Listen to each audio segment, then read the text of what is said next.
신율의 뉴스 정면 승부 3부 시작합니다. 오늘 3부 정면 인터뷰에서 만나볼 분, 요번에 한동훈 체제에서 대표 비서실장을 맡으신 분이죠.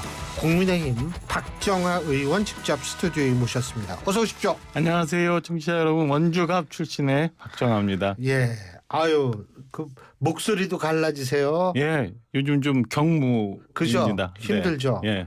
힘들죠. 그 더군다나 이제 그 또 전당대회 과정에서 또 지역 많이 돌아다니고 하셨을 테니까. 근데 뭐 어쨌든 이제 한동훈 대표 체제가 네. 출범을 했는데 뭐 죄송합니다. 오늘 아침에 그 딴 프로에 나와서 그 이 정책위 의장 문제는 많이 말씀을 하셨더라고.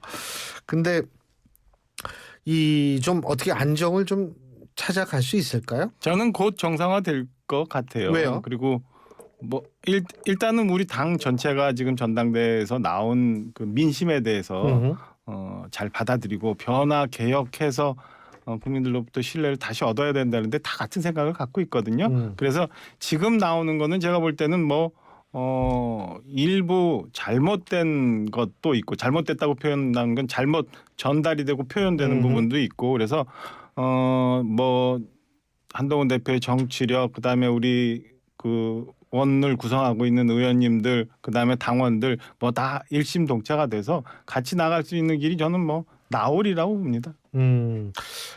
이번에 전당대회 결과 어떻게 보세요? 당원들의 위기감을 느낀 결과라고 보십니까?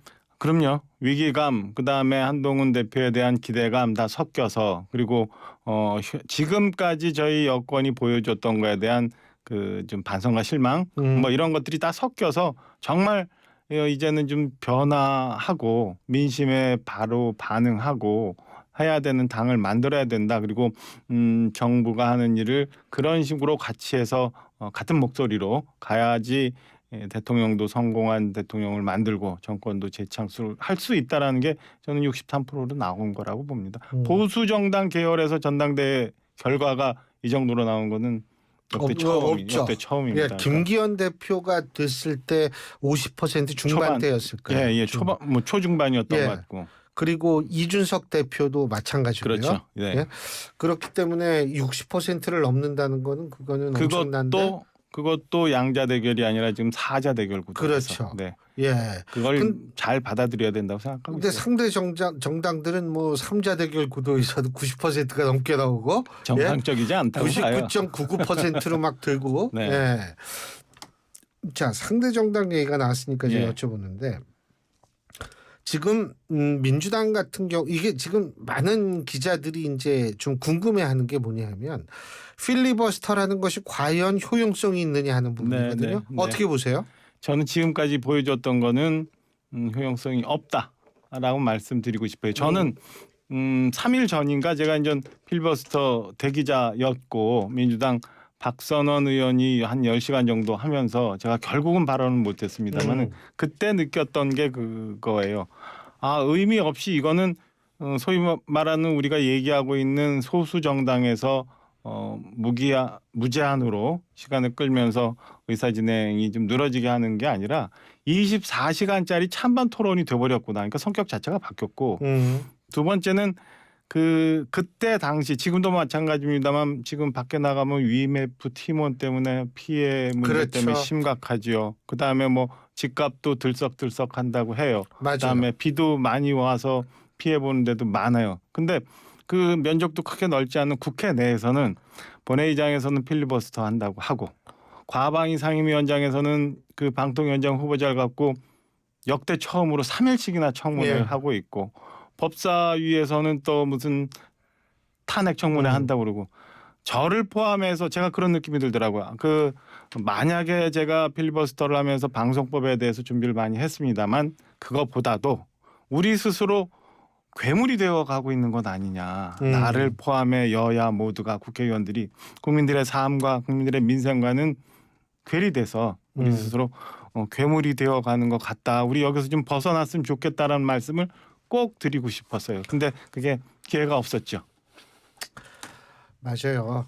그 너무 참 맞는 말씀이시대. 근데 민주당이 지금 굉장히 많이 밀어붙이거든요. 네. 자, 탄핵 청문회 뭐 그건 뭐 온 국민이 다 할 정도로 밀어붙이고 있고, 그 다음에 뭐 방송사법, 방송 관련 네. 사법 이것도 뭐 다 통과시키고 이렇게 되는 거. 그러니까 이게 사실 도돌이표 입법 과정이거든요. 맞아요. 밀어붙이고 대통령 거부권 행사하고 그 대통령 거부권에서 제의 붙이면 또 이제 뭐 언론에서 야 이번에 이탈표 나오냐 이런 관심, 이제 이런데 처음에는 좀 관심을 갖다가도 이제 이게 지쳤거든요. 이렇게 하는 이유가 뭐라고 보세요? 민주당이 이렇게 하는 거는 그 첫째 하나는 대통령에 대한 인상을 계속 이미지를 만들기 위한 것 아닌가라는 생각이 듭니다. 그러니까 부정적 이미지. 거부권 대통령을 만들기 위해서 저렇게 하고 있는 것. 두 번째는 그 국회 절대 권력을 갖게 됐잖아요. 지금 예. 190석 가까운 의석을. 지금 국회 권력을 통해서 정부가 제대로 무언가 할 기회를 아예 안 주고 국회도 안 돌아가고, 그러니까 정치도 안 돌아가니까 사회 경제적으로 영향을 미칠 거고, 하여튼 그 국정을 혼선시키기 위해서, 혼돈스럽게 만들기 위해서 한 것 아닌가라는 생각이 듭니다. 과거 제가 청와대에서 이명박 대통령을 모시고 일한 적이 있었는데, 그때 초기 굉장히 엄청나게 많은 표차로 엄청난 지지율을 가지고 대통령이 됐지만 광우병 사태가 생기면서 그 국정농단 다 꺼졌거든요. 그래서 하고자 하는 일 제대로 못 바치고 했어요. 결국엔 그 손해는 국민들이 보는 것밖에 안 되거든요. 지금도 제가 볼 때는 이렇게 사회를 어수선하게 해서 본인들이 진짜 얘기한 게 현실화될지 모르겠지만 어수선하게 해서 국정 제대로 못 펼치게 하고 막 대통령을 흔들고 해보려고 하는 것 아닌가. 여기에 지금 이재명 대표는 사법 리스크 때문에 곧 가을이면 뭐 1심 결과들이 덜어 나오잖아요. 예. 이런 것들 다 희석시키려 하는 것 아닌가라고 저는 뭐 여당 의원 입장에서 생각이 듭니다. 아니 근데 제가 이명박 정권 얘기를 하시니까 예. 제가 좀 궁금해지는 게, 이명박 정권은 초반기엔 광우병 때문에 굉장히 힘들었다가 네. 3년 차에는 역대 정권 최고의 지지로 올라갔었어요. 맞아요. 이번에도 가능할 거라고 보세요? 저는 뭐 이게 역대 최고까지는 아니어도 예. 저는 대통령이 국정 운영을 하는 스타일에 대해서 충분히 변화를 줄 수 있는 의지가 있는 분이라고 아직은 뭐 기대를 하고 있기 때문에 저는 어느 정도 지지율이 회복이 될 수 있다고 보고, 그다음에 지금 당이 그 한동훈 대표 체제로 바뀌었잖아요. 여기 아까 말씀드린 것처럼 변화와 개혁에 대한 국민들의 요구, 당원들의 요구가 있었잖아요. 이것들이 잘 조화된다면 저는 충분히 뭐 회복될 수 있다고 생각합니다. 그 변화의 단초가 제2부속실 설치라고 보세요? 그거는 일단은 대통령실에서 보여주는 사인 아닐까 싶고요. 저는 제일 중요한 거는 여러분들 많이 걱정하고 계시지만은 그 건전한 당정 관계 뭐 이렇게 보고 있습니다. 그래서 건전한 당정 관계가 대통령과 대표 그다음에 당 지도부가 잘 소통을 하면서 뭔가 좋은 모습들을 국민들께 보여줄 수 있는 기회가 충분히 있을 거라고 봅니다. 그리고 제2부속실 문제는 그 뭐 대통령도 말씀을 하셨고, 그다음에 저희 그 전당대회에 나왔던 후보들이 다 얘기했잖아요. 이제는 투명하게 여사의 활동이 공개가 되고 그렇게 설계가 되고 국민들로부터 그렇게 평가받는 시절이 있어야 기본적으로 대통령의 신뢰가 회복될 수 있다고 봅니다. 근데 이제 그 지금 당정 관계 말씀하셨는데, 지금 밖에서 볼 때에는 네. 아직도 그 조금 저는 사실 개파를 부정적으로 보는 사람 아니에요. 개파는 민주적 정당에서 당연히 존재할 수밖에 없는 건데 어쨌든 그런 갈등이 아직도 존재한다. 그리고 그 존재하는 과정에서 제일 첨예하게 부딪힐 수 있는 게 이른바 최상병 특검법 제3자 추천에 의한 이런 거라고 하는데, 그런 것이 어떻게 제3자 그걸 한동훈 대표는 계속 그 생각은 갖고 있는 것 같더라고요. 네, 어제 방송에서도 예, 그런 예. 얘기를 다시 재확인했고, 예. 근데 그 최상병이라는 굉장히 안타까운 상황에 대해서 여러 가지 국민들이 의혹을 갖고 있는 점들이 덜어 생겨나고 있잖아요. 이게 수사 결과가 어떻게 나올지 최종적으로는 봐야 되겠지만, 그래도 민주당이 얘기하는 그 특검의 상황, 가는 별개로 국민들한테 의구심은 아직 있다고 봅니다. 그러니까 그 의구심을 풀어줘야 되는 게 정치권에서 해야 되는 일 아닌가 싶어요. 그런 면에서 저는 그 한동훈 대표가 얘기하고 있는 최상병 특검이 제3자 특검에 대해서 우리 당이 너무 이렇게 거부감을 가져야 될 이유는 없다고 봐요. 그러니까 우선은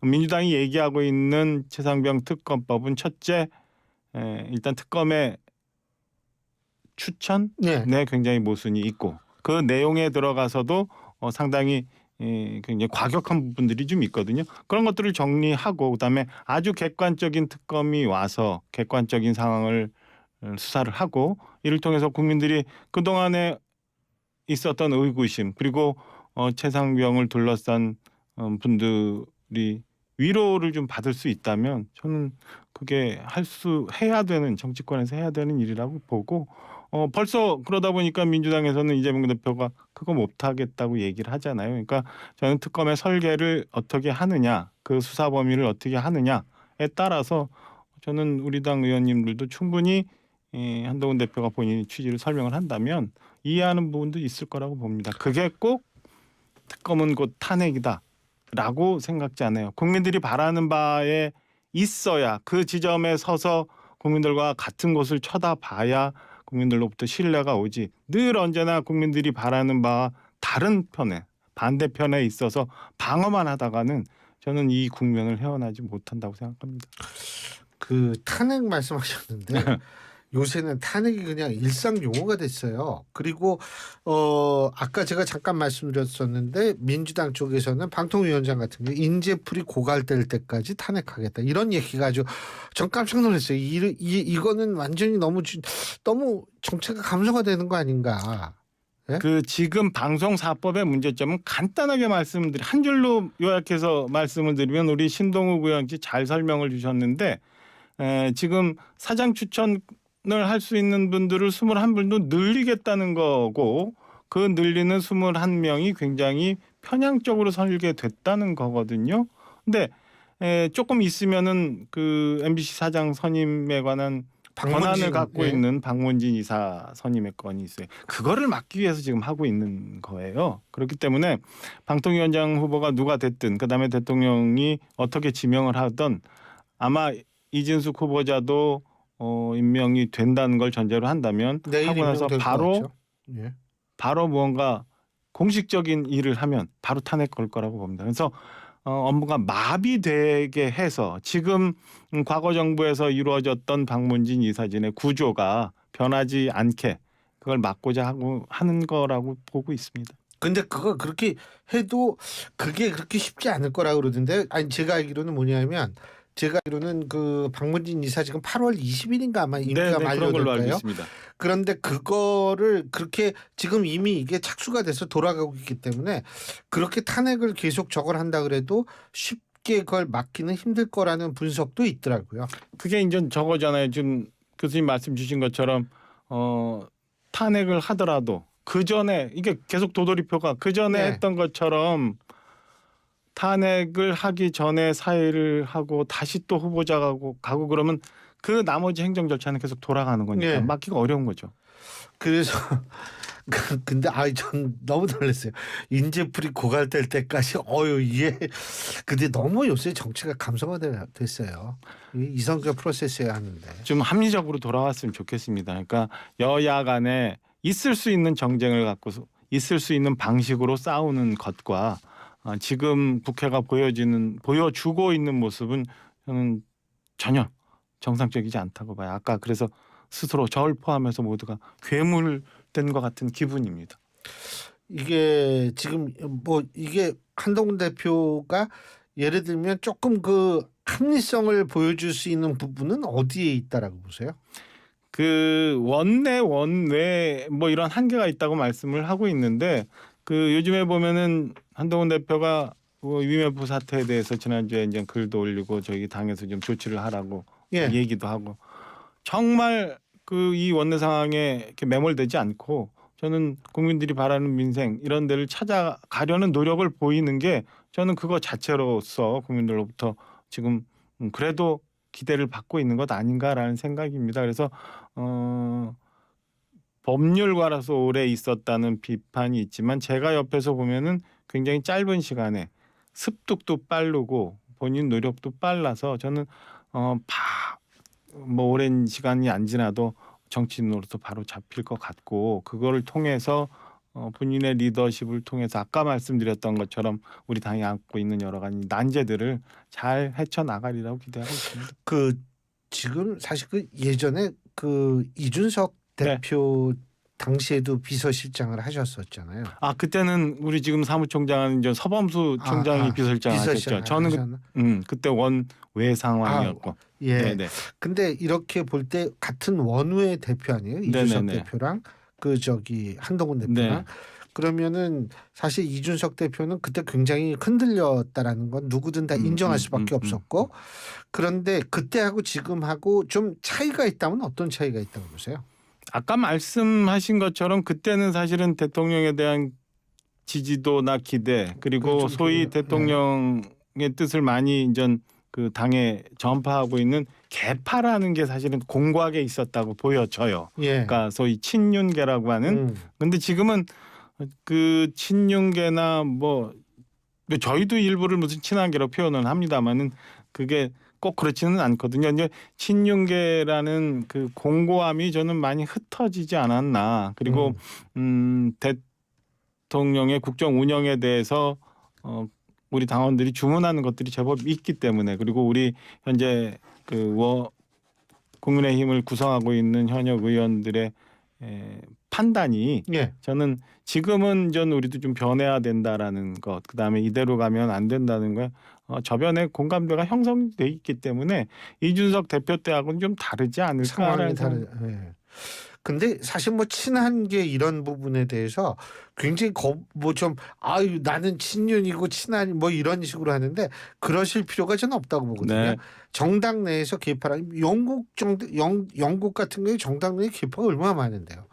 그러니까 뭐 제가 볼 땐 그걸 굳이 그렇게 할 필요가 없을 것 같다는 생각이 드는데 일각에서는 지금 점점 정치 구도가 한동훈 대 이재명으로 굳어진다 이런 얘기가 나오는데 동의하십니까? 그런 모습들이 좀 보이고 있지요. 그러나 제가 볼 때는 그 차기 대권 주자에 대한 기대감 때문에 이재명 대 한동훈 구도가 보이지만 한동훈 대표도 혼자는 아니라고 봅니다. 그러니까 한동훈 대표도 윤석열 대통령과 같이 무언가의 관계 속에서 같이 움직이면서 한 힘이 돼야지 서로 두 권력의 힘이라는 게 대치를 해서 갈 수 있는 문제는 아니라고 보고 서로 한 방향으로 순망치 않은 관계 뭐 그렇게 표현해야 되나 어찌됐건 저는 교감 하에 소통 하에 국민들의 이 기대를 받아가야 된다고 생각합니다. 뭐 순망치 않도 좋은데 제가 볼 때에는 시간이 갈수록 전 냉정하게 얘기하는 겁니다. 윤석열 대통령이 미래 권력이 누가 될지는 모르지만 사실은 그 사람을 키워내고 좀 이렇게 지원을 해주는 방향으로 좀 바뀌어가야 되는 거 아닌가 이런 생각이 들거든요. 마치 이명박 정권 시절에 박근혜 전 대통령 사실 두 분 사이가 너무 좋다 이렇게 볼 수도 없잖아요. 그렇죠. 좋지는 않았지만 네. 그래도 끝에 이명박 대통령은 박근혜의 이 차기 권력을 위해서 상당히 많은 양보를 하고 이런 모습을 보여줬잖아요. 그랬습니다. 그때 그랬습니다. 그죠? 네, 그래서 그러니까 시간이 갈수록 사실 그게 합리적 선택이 아닌가 이런 생각이 들어서 여쭤보는 거예요. 맞습니다. 그때 당시 그런 이명박 대통령 그랬고 저도 그 안에 있으면서 이게 뭐 지났으니까 얘기하지만은 공직 신분임에도 마음속에서는 박근혜 대통령이 당선되기를 굉장히 많이 바랬던 사람이기 때문에 저는 지금도 이제 그 3년 남은 임기 때문에 여러분들이 안 들면 일부의 사람들이 자꾸 아닌 듯한 결의 얘기들을 만들어낼 수 있는데요. 저는 뭐 대통령께서도 충분히 지금의 상황을 인지를 충분히 이해하시고 저는 뭐 한동훈 대표 체제가 순행할 수 있도록 마음을 가지실 거라고 보고 있어요. 한 가지 더. 특별 감찰관 말이에요. 네네. 지금 뭐 국회가 추천하면 받아들이겠다라고 얘기를 하는데 문제는 뭐냐면 국회에서 추천하려면 민주당도 좀 적극적으로 나와야 되는 거 아니에요? 그렇죠. 민주당 적극적으로 추천을 해야 되는 거죠. 근데 그럴 거라고 보세요? 그런 모습 저는 뭐 민주당이 그렇게 정상적으로 뭔가 국정이 운영되거나 예. 아니면 국민들한테 저희 당과 용산 대통령실이 다가가는 모습을 방해할 거라고 봅니다. 그래서 저는 민주당이 이렇게 적극적인 모습을, 그러니까 말로는 얘기는 합니다만 적극적인 모습을 보이지 않는 게 그런데 원인이 있지 않나라고 생각이 듭니다. 알겠습니다. 여러 가지로 진짜 앞으로 굉장히 힘들고 피곤하실 텐데 또 그게 또 정치의 묘미니까요. 네네.